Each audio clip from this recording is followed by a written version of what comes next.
Rafael? Muy bien, Liliana, muy bien. Muy bien, me alegro muchísimo. La verdad que yo estoy muy contenta, siempre lo digo, en compartir el programa contigo, porque la verdad, Rafael tiene mucha experiencia, realmente, tanto en televisión, porque has trabajado, Sí. pero trabajaste mucho en el diario Clarín. Sí, ya lo Muchísimos creo. años. ¿Cuántos años? Y 28.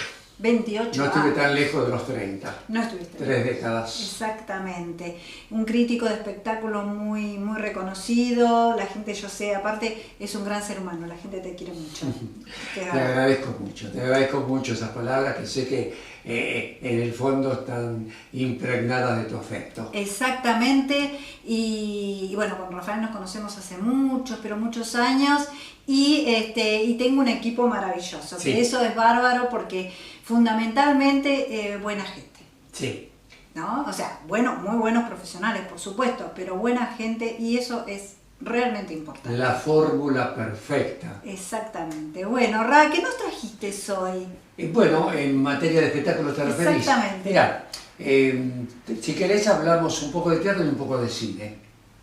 Por ejemplo, en teatro, de lo que está en cartelera actualmente, que ya sabemos que en noviembre bajan muchos espectáculos, algunos llegan hasta mitad de diciembre, pero luego viene el receso lógico de las fiestas de fin de año. Exacto. Y retoman en enero algunos y otros bajan definitivamente y se estrenan nuevas obras. Exacto. Bueno, de lo que está actualmente en cartelera me interesa destacar No a la guita.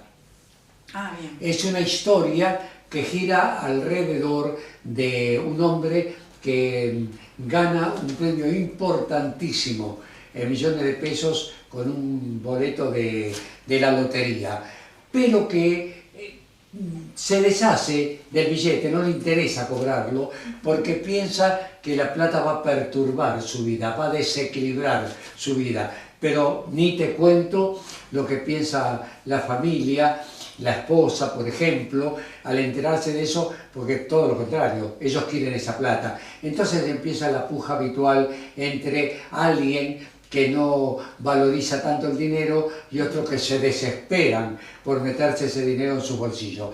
Una comedia irónica, con un humor reflexivo, muy interesante, que tiene como protagonista ese personaje que rechaza el dinero, a Felipe Colombo.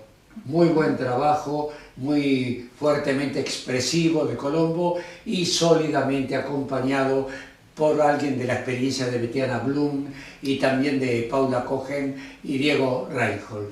La dirección está a cargo de una mujer en la que me detengo unos segundos, Lia Jelin. Ah, sí. Inteligente, comenzó como bailarina.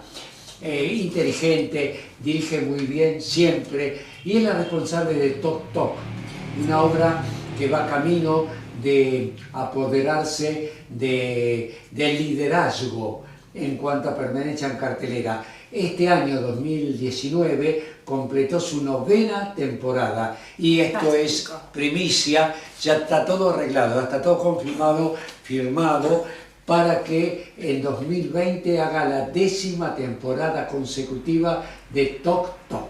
Fantástico. Sí, la tuvimos en el programa. Sí, sé que la tuvimos. Sí, la verdad fue un placer. Lo recuerdo. Bueno, No a la guita está dirigida por Lia Jelin y es un espectáculo muy recomendable. Así como La calle vacía, un exponente del teatro independiente, la otra cara de lo que hablaba de No a la guita, que es circuito comercial. La calle vacía es exponente del teatro independiente, hecho a pulmón, como siempre digo, la historia de dos hombres solitarios, cada uno cargando con su propia soledad, que se encuentran circunstancialmente, que se aproximan y se alejan de acuerdo a sus convicciones. Gabriel Daneri y Daniel Benilús. Exacto. Dos personajes difíciles. Yo diría que de alguna manera el más difícil le tocó a Daneri, porque es el hombre que habla poco, que vive envuelto en sus propios silencios y que cuando dice cosas son clave. El otro personaje, el que está a cargo de Daniel Benilús, es un hombre muy extrovertido, la que en alguna medida facilita la personificación de ese personaje, pero los dos son valiosos. Muy bien escrito y dirigido por Hugo Asensio. En este momento bajó de cartelera, pero pienso que es bueno reconocer los valores de La calle vacía, que ahora en el 2020 vuelve a la cartelera porteña dentro del circuito off. Exactamente, muy lindo, así que bueno, ya saben qué ver, y bueno, y después cada uno calificará como, esto es simplemente una guía, ¿no es cierto, Rafael? Exactamente, nadie es dueño de la verdad, aunque uno profesionalmente se dedique a la crítica de espectáculos. Exactamente, pero sabemos que Rafael es una buena guía, eso seguro. A eso aspiro. Bueno, me alegro. Yo hice una entrevista a un personaje realmente muy inteligente, Archibaldo Lanús se llama.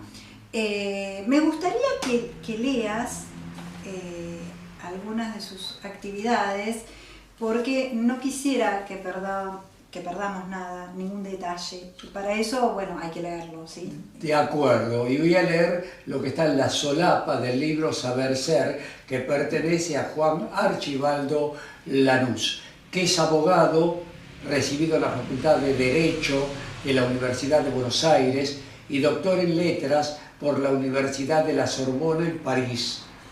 Ingresó por concurso en el Servicio Exterior de la Nación. Participó en numerosas negociaciones y misiones en la ONU, el Fondo Monetario Internacional, la OEA, la ONODI, así como en el Grupo Deuda Externa. Fue embajador ante la Oficina de Naciones Unidas en Ginebra y representante argentino ante numerosos foros, entre ellos Comisión de Derechos Humanos, OIT, OMS y Conferencia de Desarme. Fue el negociador argentino en la rueda Uruguay del GATT hasta su conclusión en el acuerdo de Marrakech, periodo 1990-1994. En 1992 fue presidente del Comité Ejecutivo del Alto Comisionado de las Naciones Unidas para los Refugiados y encabezó misiones en varias áreas en conflicto en el África. Fue secretario de Estado de Relaciones Exteriores en 1989 y embajador en Francia 1994, 2000 y 2002-2006. Y ante la UNESCO 2002-2003. Es autor de 7 libros editados en la Argentina y en Francia y de más de 200 artículos publicados en varios países. Currículum de Juan Archibaldo Lanús. Exacto. Y bueno, yo los invito a ver la entrevista, como bien dijo Rafael, de Archibaldo Lanús. ¿La vemos, Rafael? Con todo interés. La vemos. Bueno, señor Archibaldo Lanús, un placer tenerlo en A Dónde Vamos TV. La verdad que es un orgullo para nosotros poder tener este reportaje. Y bueno, también le quiero agradecer el libro que me hizo llegar, Saber Ser, y voy a leerles la dedicatoria. Este recorrido por los senderos de la sabiduría universal en homenaje a su amor por el conocimiento. Cordialmente, Archibaldo Lanús, 24 de septiembre de 2019. Muchísimas gracias.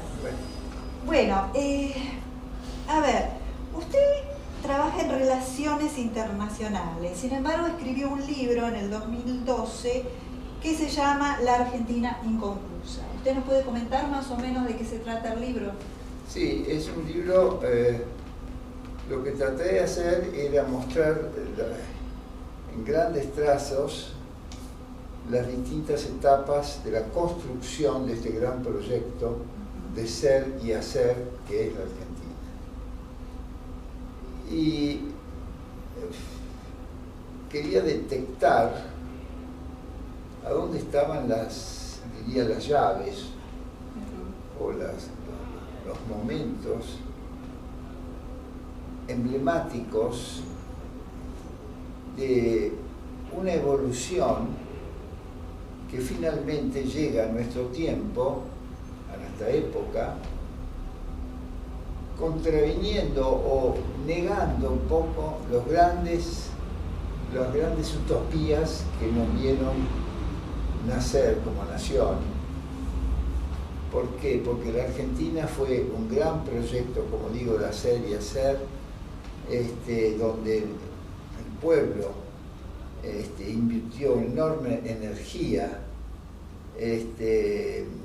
y una ambición muy grande, a tal punto que a principios del siglo XX todos los analistas, los historiadores decían que la Argentina iba a llegar a fines de ese siglo a ser una gran potencia. No en vano, a principios del siglo, los poetas, los diarios, los escritores más conocidos hablaban de la Argentina como una gran epopeya, como el cumplimiento de un mito, el mito de América, de la libertad, del bienestar, etc. Sin embargo, hacia finales del siglo comprobamos, digo el siglo que acaba de pasar, sí, comprobamos que hay algo, no sé si falló, pero no se cumplió como claro, pensábamos. ¿Qué pasó en el camino, no? ¿Qué pasó en el camino? El libro intenta demostrar o detectar esos momentos. Exacto. En principio destaca varias cosas, si usted me permite, le puedo por comentar. favor, sí, sí. En primer lugar, que desde el principio tenemos un grado de antagonismo muy grande en la sociedad. Las guerras civiles, por cierto, muy violentas. Hubo mucha violencia, sobre todo en el siglo XIX, en la Argentina. Hay que destacar que las guerras civiles no tenían prisioneros, se degollaban todos los prisioneros. Claro. Inclusive después que el ejército grande entró en Buenos Aires después de la batalla de Caseros, hubo una matanza general del famoso regimiento Aquino, tardó varios días. Es decir, es un país que tuvo mucha violencia al principio, una gran inestabilidad. Tardó como 50 años en nombrar, desde el 25 de mayo hasta lograr una constitución. Se tardó 50, constitución para todos, se tardó 50 años. Y para lograr que fuese un país democrático, una república democrática, se tardaron otros tantos, un poco más de 50 años. En el año 12 fue la ley Saspeña, 1912, y en el 30 ya en la primera experiencia democrática se frustró con el golpe de Estado. Es decir, hay una permanente dificultad en la Argentina de instalar un sistema de gobierno legítimo aceptado por todos. Exacto, y lo que ocurre mucho, si usted me permite, que como ciudadana lo veo, es que todo lo bueno que hace el gobierno anterior es como que el que sigue... Bueno, eso es otro de los síndromes, que cada gobierno viene para deshacer lo que hizo el anterior. Exacto, y hay cosas buenas que se hicieron. Entonces no hay continuidad en Argentina. No hay. Hay un antagonismo muy grande, una permanente conflicto, parecería, que ha llevado a momentos de violencia importantes, ¿no es cierto? Mire lo que fue el gobierno militar del 76, exacto, y lo que es hoy, es lo que soy. donde una mitad cree que, o por lo menos sí, la mitad gubernamental cree que el resto se ha equivocado, que son ignorantes, que son ladrones, que son... Entonces yo digo, ¿cómo podemos establecer una república donde las propias autoridades consideran que no votan por ellas y son todos ladrones? Exacto. Y eso es muy grave, porque es muy difícil de hacer una comunidad donde tenemos que trabajar conjuntamente para el bien común, donde la mitad descalifica completamente la otra mitad, o una parte muy importante. Exacto. Se subestima la inteligencia de la otra persona también, ¿no es cierto? También, Porque piensa distinto. Aristóteles decía que lo que amalgama una comunidad, lo que hace posible una comunidad, es la filia. La filia quiere decir la hermandad, sentirse hermanos Claro, de la misma ¿no? familia. Exacto. Los hermanos pueden Exacto. disentir, ser diferentes, visualizar la vida en forma diferente, pero está esa filia, esa hermandad que los une o que los hace participar en un universo común. Exacto. Es Es decir, que una de la, las cosas perdón. que es difícil. Sí. Es decir, que la grieta vendría de mucho Es antes. profunda la grieta, Es me profunda. parece. Es profunda y de mucho tiempo. Creo ¿No? que sí. ¿No? Y bueno, fíjense que el libro de Joaquín B. González, Balance del siglo, él dice que la ley de la ley de la historia argentina es el odio, es esa permanente contradicción entre partes de la sociedad. Es como una hidra feroz que nos impide ser. Sí. La ley del odio, dice Sí. Joaquín B. González. Sí, es como que está instalado, ¿no? Bueno, Exactamente. no sé, instalado o la han instalado, o las usan. Es un, También, se ¿no? usa. También. Exacto. Bueno, entonces el libro destaca eso, después destaca la permanente, últimamente la permanente emergencia, que la sociedad argentina vive como una permanente emergencia, Sí. donde todo es provisorio, todo puede cambiar en cualquier momento. Sí, sí. Las leyes cambian, los contratos pueden pasar de dólares a pesos, de pesos a cualquier cosa. Exactamente. Eso ahí es una cosa. Y no digamos los resultados de la última periodo democrático son espantosos, ¿no? Sí. La inflación es la más grande del mundo. Y el Estado se lo toma como propio, ¿no? El Estado es el botín de guerra de la política. El Estado se lo asalta en cada oportunidad que cambia de gobierno. Exacto, es así. Y no hay un Estado profesional. Ujú. Hay muy pocos sectores donde podríamos decir que hay profesionales, donde se entra por méritos, por concursos, como es en ¿Qué es lo Europa, ideal? en En China. Europa, en China, en En todos China. lados, casi Claro. todo el mundo, Claro. salvo en América Latina, el África, y Argentina es un ejemplo de esta especie de botín de guerra. Y no le digo lo que son las provincias. En la provincia lo nombran gobernador y pueden nombrar el director de teatro, todo. Claro, todo exactamente. suyo. Es como una propiedad privada.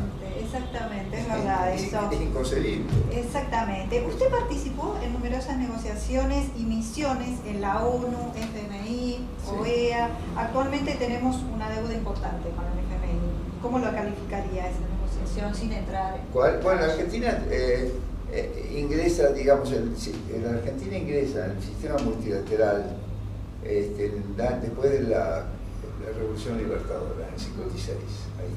Se ingresa y ahí formamos parte de las instituciones de Bretton Woods. Desde ese momento hasta ahora creo que hemos hecho unos 22 acuerdos con el Fondo Monetario Internacional. 22 acuerdos con el Fondo Monetario Internacional, de los cuales ninguno se cumplió. Hubo cientos de waivers, que es decir, postergaciones, modificaciones, etcétera, etcétera. Es una cosa recurrente, ¿no es cierto? Sí. Como recurrir. Ahora tenemos un acuerdo que, bueno, es fruto, a mi juicio, ¿no? Cada uno tendrá su opinión, de un gran error en materia de política económica que llevó al vaciamiento de las reservas del Estado. Cuénteme su experiencia como embajador. Fue embajador de Francia, Sí. en 2 oportunidades, ¿verdad? Y sí, y sobre todo también hice la negociación las negociaciones que llevaron a la Organización Mundial de Comercio en Ginebra, en la oficina de Naciones Unidas. Sí. Tuve una muy interesante y muy compleja experiencia en esa gran negociación que fue la de Uruguay, del GATT, muy importante. Funciona diferente los franceses que los argentinos, ¿no? ¿En qué sentido? ¿Cómo es como comunidad, como país? Bueno, Francia es un país más organizado, Claro, más por eso. institucionalizado, Claro. en fin, Sí. tiene una cultura más sólida y hay un Estado de Derecho. Exacto. La Argentina Después hay mucho, a mi juicio, mucho menos corrupción. La Argentina es uno de los problemas más graves, aparte de la inflación, de la mala gestión pública, algunos problemas graves en materia educacional, etc. Uno de los problemas más graves que bloquean o que impiden el gran proyecto argentino es la corrupción. Exacto. La corrupción de los sectores privados en colusión con los, digamos, los funcionarios o algunos funcionarios públicos. Claro, algunos funcionarios, es verdad. Es verdad. Y no, y además de la corrupción, la impunidad, porque no es solo la corrupción. El hecho de la corrupción está previsto por las leyes. Exactamente. El problema es que en los últimos, por ejemplo, hay un estudio de 3 ONG que afirma que entre 1980 y 2007, 8, 10, por ahí, analizando como más de 600 casos de mega corrupción, solamente fueron penados o sancionados los responsables el 3%. Nada, absolutamente. Y hay provincias que no quiero decir cuál, se han hecho investigaciones y bueno, de todas las denuncias, el 2%. Y luego 2% que van digamos, a juicio oral, y después otros 2% que son condenados. Es decir, hay una verdadera impunidad. Exacto. Sí. Y los que no se benefician de la impunidad acceden a lo que se llama la prescripción. Es increíble que en la Argentina se puede, en medio de un juicio, hacer prescripción, pero bueno, es así, está todo organizado. Está todo organizado, fríamente calculado.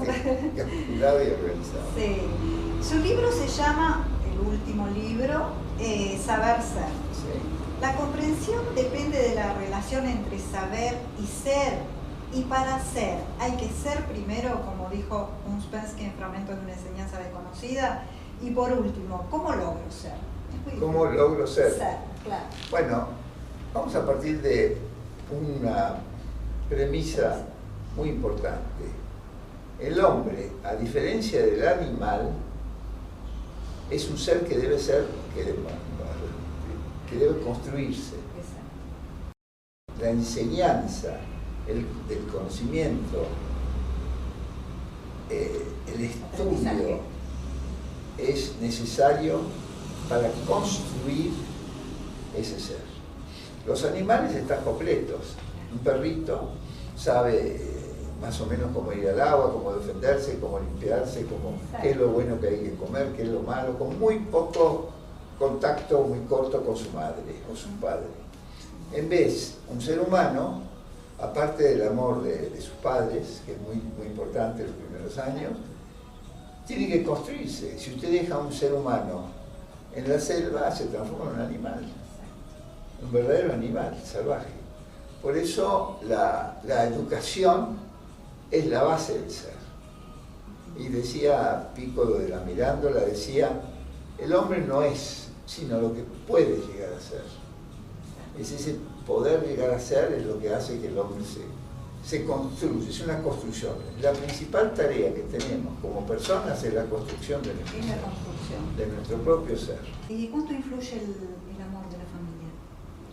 Bueno, el ser humano necesita el amor de sus padres, creo que hasta los 5 o 6 años, muy importante.